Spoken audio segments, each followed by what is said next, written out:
बिस्मिल्लाहिर्रहमानिर्रहीम। अस्सलाम वालेकुम। एक दिन मैं अम्मी के साथ कुछ सामान लेने बाजार गया तो सब्जी की दुकान पर एक आंटी मिल गई। वो भी अपनी बेटी के साथ सामान लेने बाजार आई हुई थी। अम्मी के साथ सलाम लेने के बाद आंटी ने पूछा, ये आपका बेटा है? अम्मी ने मेरी तमाम तर उल्टी हरकतों के बावजूद तस्लीम कर लिया, हाँ जी मेरा बेटा है। आंटी ने प्यार से मुझे देखा और अम्मी को बताया, ये मेरी बेटी सोनिया है। अम्मी ने सर पर प्यार किया। फिर आंटी ने पूछा, आपका बेटा क्या करता है? मैं मुस्कुरा के बोला, आंटी जॉब भी करता हूँ और स्टडी भी कर रहा हूँ। आंटी ने कहा, माशाल्लाह, मेरी बेटी ने बीए का इम्तिहान दिया है, अभी रिजल्ट का इंतजार कर रही है। लो जी माई मिसिज, किस कदर अल्लाह आसमानों में कुदरत चलाता है। मैंने दिल में सोचा और रिश्ते की खुशी में सब्जी वाले के हाथ चूमने का फैसला किया।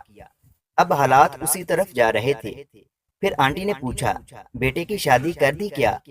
मेरे जज्बात अब काबू से बाहर होते जा रहे थे। मैंने सोचा आखिर कैसे होती। आंटी आप पहले सब्जी लेने आती ही नहीं थी। अम्मी ने मुस्कुराते हुए कहा, नहीं जी, स्टडी कंप्लीट हो जाए बस फिर इंशाल्लाह, जब तक सोनिया जी का रिजल्ट भी आ जाएगा। मैंने दिल में सोचा। आंटी बोली, अच्छा अच्छा, हम भी बस इसके रिजल्ट का ही वेट कर रहे हैं।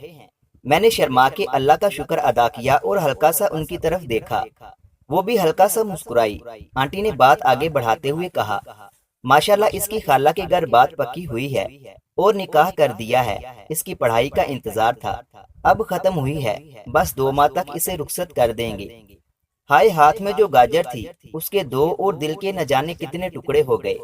सब्जी वाले के हाथ चूमने के बजाय काटने को दिल करने लगा।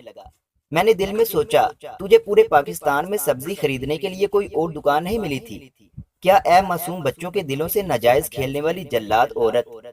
अम्मी ने माशाल्लाह करके फिर उसे प्यार दिया और कहा, अल्लाह ताला सोनिया बेटी के नसीब अच्छे करे। और मैं अपने नसीब के आलू मटर उठा के घर की तरफ रवाना हो गया। मजीद इस तरह की अच्छी अच्छी कहानियाँ सुनने के लिए हमारे यूट्यूब चैनल इल्मी रूम को सब्सक्राइब लाजमी करें।